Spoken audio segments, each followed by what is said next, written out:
झोपड़ी में आग लगा दी है। बोलो राधे श्याम। तो सब नाम के लिए चाहे बर्बाद हो जाए पर नाम होना चाहिए। बोलो राधे राधे राधे राधे। तो आज भीम ने सोचा हम ही बलवान हैं? छोटे भैया को रिजेक्ट और एक कन्हैया इसको भी फेल कर दिया और हमसे ही लड़ बैठे। हमसे बलवान कौन होगा? महाराज 2-4 दिन में जब भीम के नस नस टूटने लगे ना तो भीम बोले अरे हमने बड़ा गुमान था बल का, हमें तो अब लगे कल हमें मार ही देगा ये जरासंध। तो भगवान सो रहे थे, ठाकुर जी सो रहे थे, भीम गए बोले सुनो तुम तो भगड़े थे, तुमसे नहीं लड़ा। और अर्जुन छोटा है वो भी नहीं लड़ा और तुमने हमें यहाँ काल से लड़वा दिए, अब हमारी लड़ने की ताकत नहीं है, ये हमें मार ही डालेगा। तो कृष्ण ने कहा भीम बादिन तो बड़े मन में सोच रहे थे बड़े ताकतवर हो, तुमसे बड़ा बलवान कोई है नहीं। आज पता चला कि तुमसे भी कोई है? कि पिता का भी बाप का भी बाप और कोई है? बोलो राधे राधे राधे राधे। इसलिए अपने बल पर घमंड मत करो, अपने धन पर घमंड मत करो, जो है सो है, भगवान की कृपा है। तो सुनो कल लड़ोगे तो मेरे तरफ देख लेना। अब जरासंध भीम लड़ने लगे और भीम ने देखा भगवान की तरफ तो भगवान ने घास उठाया और घास उठा करके बीच में से फाड़ दिए और फाड़ के दोनों तरफ गिरा दिया। भीम समझ गए कि जरासंध को फाड़ना है। बोलो राधे राधे। और जरासंध को बीच में से फाड़ दिया और जरासंध जो है भगवान के धाम चले गए। महाराज आज जितने भी जेल में राजा बंद थे सभी राजा जो बाहर आकर के आज भगवान के चरणों में स्तुति करने लगे। ठीक है, एक मंत्र है, बहुत महत्वपूर्ण मंत्र है। जीवन में किसी प्रकार कोई संकट हो तो इस मंत्र को 108 बार पाठ करना तो सारे संकट से मुक्त हो जाओगे। मैं आगे बोलूं आप पीछे बोलना है। बोलो राधे राधे राधे राधे।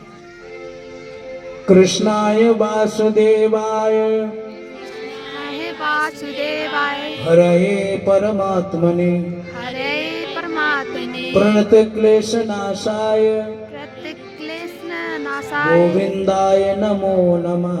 गोविंदाय नमो नमः। एक बार और बोलो कृष्णाय वासुदेवाय कृष्णाय वासुदेवाय हरये परमात्मने हरे परमात्मने प्रणत क्लेश नाशाय प्रणत क्लेश नाशाय गोविंदाय नमो नमः। गोविंदाय नमो नमः। ये मंत्र है, इस मंत्र को जप करोगे तो सारे संकट से मुक्त हो जाओगे, है ना। पर करना नहा धो के, बिना नहा के मत करना, स्नान करने के बाद ही करना। आज उन्हीं राजाओं को लेकर के आज जो है धर्मराज युधिष्ठिर जो है यज्ञ करने वाले थे उसके विचार विमर्श होने लगा। ठाकुर जी ने कहा देखो जी इतने बड़े राष्ट्रीय यज्ञ करेंगे तो कौन क्या करेगा वो सुन लो, कौन कौन सा काम करेगा। बोले भीम तुम वहां भंडार में रहना। अच्छा जी ठीक है जी।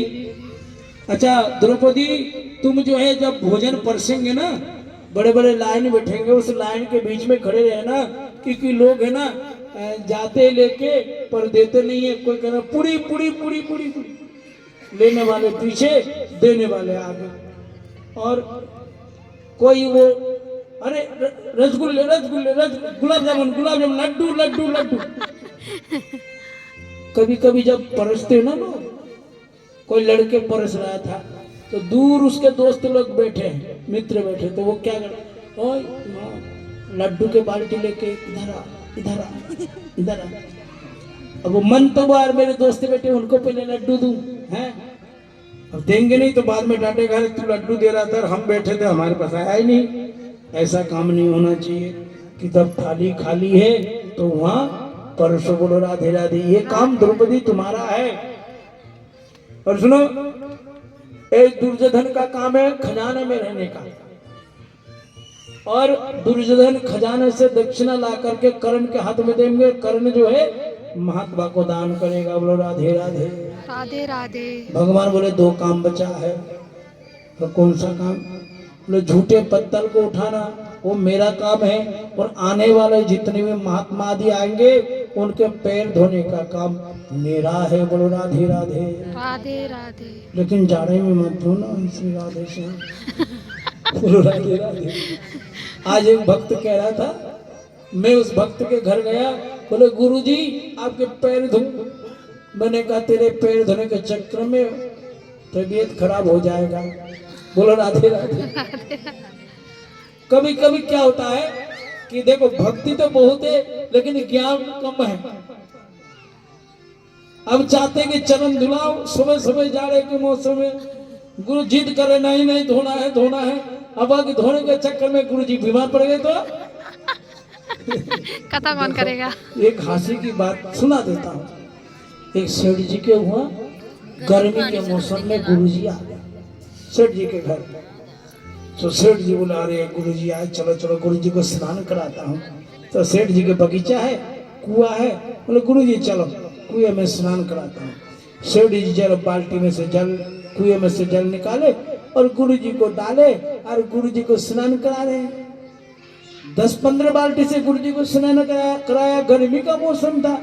अब सेठ जी के पास एक नौकर था, उसने देखा वाह वाह सेठ जी हमारे गुरु जी को कैसे सेवा कर रहे हैं।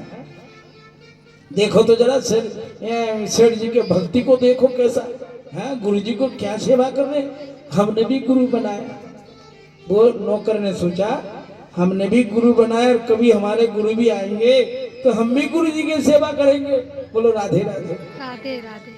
अब होना की बात वह नौकर के गुरु दिसंबर के महीना में आ गए। यही इसी समय जनवरी दिसंबर जनवरी में आ गए आए। अब उसने तो देख रखा था कि सेठ जी ने सेवा किया,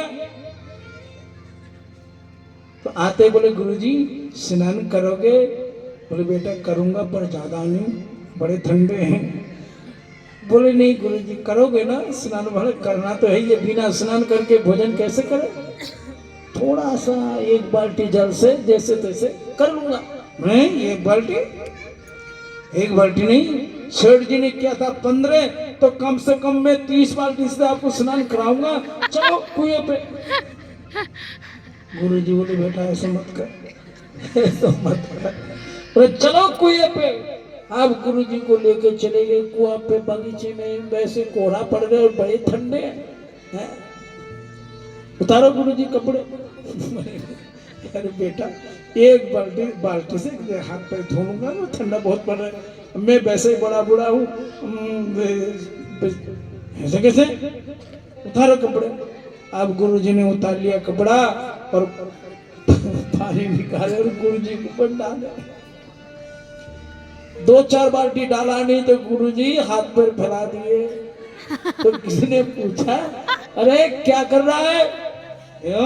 गुरु जी की सेवा कर रहा हूँ।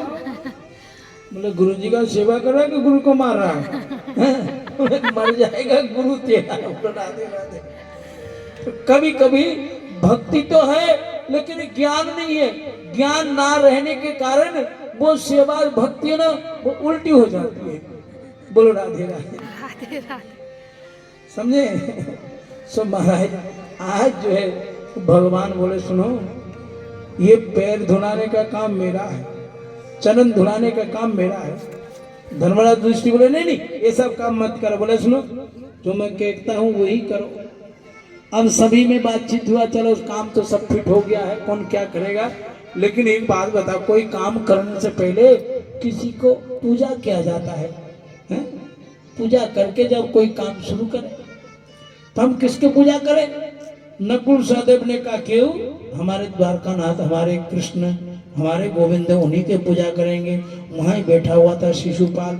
शिशुपाल बोला अच्छा नालायको हैं इसका पूजा करोगे? गैया चलाने वाला, माखन चोरने वाला है, जाने क्या क्या नाम है इसका, रिकॉर्ड बहुत खराब है। इतने बड़े बड़े महात्मा हैं, भृगु वशिष्ठ अंगिरा पुलह, बड़े बड़े ऋषि विराजमान है, उन्हें छोड़ करके तुम इसका पूजा करोगे? भीम ने कहा है सावधान, बिल्कुल आगे मत बोल, गाली देने लगा है। भगवान बोले नहीं भीम दादा, इसके मरना मेरे ही हाथों में लिखा है। मैंने वचन दिया था इससे माता जी से वचन दिया था कि 100 गलती इसका क्षमा करूंगा, 100 से ज्यादा हो जाएगा तो इसे छोड़ूंगा नहीं। और आज जब से रुक्मिणी को हरण करके लाया है भगवान, तब से शिशुपाल गिन गिन करके 100 गाली देता है, 100 से एक भी ऊपर नहीं देता है। बोलो राधे राधे। आज भरी सभा में वो जो गिनती की गाली है ना, वो गिनना जो भूल गए। भगवान को सावधान, ध्यान देना। अब तो तू तो गिनती भूल गया है, लेकिन मैं गिनती नहीं भूलता हूं।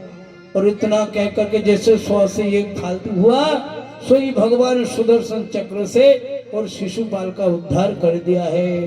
बोल द्वारकानाथ भगवान की, राधा रानी की।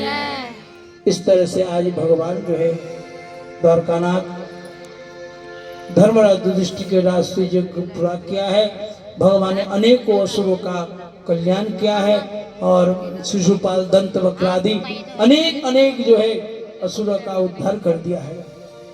आज परीक्षित ने पूछा है गुरुदेव, आप बहुत देर से अनेकों राजाओं का, अनेक असुरों का उद्धार किया है, वध किया है, आप कृपा करके आप हमें बताइए, वो कथा सुनाइए कि भगवान के परम भक्त की, किसी भक्त की कथा सुनाइए। बोलो राधे। आज सुखदेव जी कहते हैं परीक्षित तुम धन्य हो, तुम्हारे जैसे श्रद्धा पाकर के मैं धन्य हो गया। बोलो राधे राधे। प्रेम से बोलो राधे राधे। बोले भक्ते, सिर्फ भक्ते नहीं, वो तो गोविंद का मित्र भी है, द्वारकानाथ के मित्र है। और मित्र ही नहीं, वो परम सखा है। वो कौन है ना? परम सखा है। और सखा किसे कहते हैं? यानी सखा का उल्टा करो तो क्या होगा? खास। सखा का उल्टा है खास, यानी बहुत ही नजदीकी, बहुत ही खास वो है सखा। बोलो राधे राधे। राधे राधे। कृष्ण से सखा कचिद ब्राह्मणो ब्रह्मवित्तमः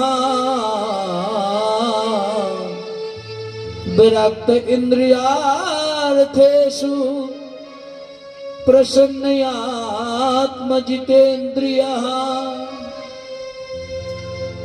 आज सुखदेव जी नाम ले रहे हैं, अभी तो हम नाम नहीं लिया है। वो भक्त कौन है? बोलो राधे राधे। क्या नाम है उसका? कौन ला रहा है? तो नाम लेने से पहले उसके गुण को गा रहे हैं, उस भक्त के गुण को गा रहे सुखदेव जी। कृष्ण से सखा कचिद ब्राह्मणो ब्रह्मवित्तमः विरक्त इंद्रियार्थेषु प्रसन्नयात्मा जितेन्द्रियः। देखो उसका नाम है सुदामा। बोलो राधे राधे। क्या नाम है? सुदामा। बड़ा भिखारी है, चल नीचे आ, दोनों लोग भिक्षा मांगेंगे। बोलो राधे राधे। राधे राधे। क्या करता है ऊपर? तो भिखारी तो वो है जिसके पास है, होते हुए भिखारी को वो दान में कुछ दे नहीं सकता, वो भिखारी है। बोलो राधे राधे। आज सुदामा भिखारी नहीं, सुदामा गरीब है। बोलो राधे। जो भी मिलता है भिक्षा में वो भी भगवान का भोग लगा करके खुद पाते हैं और भक्त को पवाते हैं। ऐसे सुदामा है। और किसका मित्र है सुदामा? किसका मित्र है? कृष्णा का। द्वारकानाथ भगवान श्री कृष्ण के मित्र है। जो मित्र तीनों लोक के स्वामी है, तीनों लोक की आधिपत्य जिनके मुट्ठी में है, जो परमात्मा है, भगवान जिसके मित्र है, और उसके मित्र, उस भगवान के मित्र सुदामा की वो हालत गरीब है, न भिक्षा मांगता है। भगवान सोचता है कि मेरा मित्र भिक्षा मांगता है, मैं भी दिखाऊंगा दुनिया की मित्रता कैसी होती है, किससे किया जाता है मित्र। आजकल मित्रता करते हैं ना स्वार्थ के हैं, इससे कुछ लाभ मिलेगा, इससे कुछ मिलेगा, इससे दोस्ती करो तो कुछ फायदा मिलेगा। बोलो राधे श्याम। ऐसे मित्रता भगवान ने नहीं किया। जब मैंने मित्र माना है तो मैं दुनिया को दिखा दूंगा कि मित्र किसे कहते हैं। भगवान खुद एक ब्राह्मण का रूप बना करके उसी सुदामा, बोलो राधे राधे। आज भगवान ब्राह्मण का रूप बना करके उसी सुदामा के कुटिया पे पहुंचे और बोले भिक्षा में देही। सुशीला आई बाहर और आके देखा कि कोई ब्राह्मण देव आए भिक्षा मांगने। तो सुशीला बोले क्या दूं महाराज, हमारे घर पे सूतक लगा हुआ है और सूतक में भिक्षा नहीं दिया जाता है। किसी के घर अगर सूतक लगाए या कोई मर गए, कोई भिखारी आ जाए तो भिक्षा नहीं देना चाहिए, शास्त्र कहता है। तो आज सुशीला बोली सूतक लगा हुआ है। बोले काय का सूतक, कोई मर गया है क्या या कोई हुआ है? बोले महाराज हमारे घर सूतक लगा हुआ है। बोले काय का? ना दरिद्र नाम का सूतक लगा हुआ है, गरीबी नाम का सूतक लगा हुआ है। आज भगवान कहते देवी कोई बात नहीं, एक काम करो, कुछ नहीं है ना तो कम से कम जल तो पिला सकती हो, जल ला करके दे दो, जल पिला दो। तो सुशीला आई, जल लेकर के आई है। टूटी फूटी बर्तन है घर में, एक भी बर्तन साबुत नहीं है, और टूटी बर्तन में जल पिलाया है। भगवान ने जल पिए हैं और बोले देवी एक बात बताऊं, इस नगर में एक सुदामा नाम का ब्राह्मण रहता है, आपको पता है? सुदामा नाम का ब्राह्मण। सुशीला बोली हे ब्राह्मण देव, आप उन्हीं के कुटिया में खड़े हो, जो सुदामा है ना उन्हीं के कुटिया पे आप खड़े हो। अच्छा तो आपको पता है आपके जो पति है ना सुदामा, उनके मित्र है, उनका एक मित्र है, वो द्वारकानाथ श्री कृष्ण उनका मित्र है। बोलो राधे राधे। राधे राधे। तो मित्र तो हमें तो कभी बताया नहीं, आप ही बता रहे कि उनका मित्र है। बोले सुनो, वो द्वारकानाथ तीनों लोक के स्वामी हैं, आप अपने पति को भेज देना द्वारका में कृष्ण के पास। वो बहुत बड़ा धनी है, वो जाएगा ना तो वो मित्र कुछ ना कुछ देगा, और तुम इतनी देखो कभी भीख मिलता है तो कभी मिलता नहीं है, भेज देना कुछ देगा वो। बोलो राधे राधे। इतना कह के भगवान चले गए और इतने में सुदामा जी कुटिया में आ गए। जब सुदामा जी आए तो सुशीला बोले क्यों जी, आपने कभी नहीं बताया आपका कोई मित्र भी है? जैसे सुदामा ने सुना, मित्र का नाम सुना, अरे देवी तुझे कैसे पता? विवाह हुआ सुशीला से, कभी नहीं बताया कि कृष्ण मेरा मित्र है, और जैसे मित्र का नाम सुना तो सुदामा के आंखों में आंसू आ गए। अरे देवी हाँ तो ठीक कहती है, वो मेरा मित्र नहीं, वो मेरा यार है। मित्र नहीं, मेरा यार है। अच्छा तो आप ऐसा क्यों नहीं करते कि आप चले जाओ ना अपने मित्र के पास, हैं? रोज भिक्षा मांगने जाते हो, कभी मिलता नहीं है, इतनी बुरी हालत है हमारी, तो आप चले जाओ ना अपने मित्र के पास। सुना है वो बड़ा राजा है, आपके मित्र बहुत बड़े राजा है। तो सुदामा ने कहा अरे बाबरी, राजा तो है मुझे भी पता है, लेकिन मित्रता इसलिए नहीं क्या हो कि उससे कुछ लेने के लिए कुछ मिलेगा, है? नहीं नहीं, ब्राह्मण को धन चाहिए बाबरी, औरन को धन चाहिए बाबरी, ब्राह्मण को धन केवल भिक्षा। धन तो औरन को चाहिए, है ना, हमें तो सिर्फ भिक्षा, हम ब्राह्मण है ना, बस भिक्षा ही करना हमारा काम है। हमारा धन क्या है ना, भिक्षा वृत्ति। पर जब आवे संतोष धन, सब धन धोर समान। संतोष धन अगर आ गए तो समझ लो कि वो धनी हो गए। बोलो राधे राधे। किसी का पेट नहीं भरता है, इतना हो गया, इतना हो गया, इतना और आना चाहिए, और आना चाहिए। बोलो राधे राधे।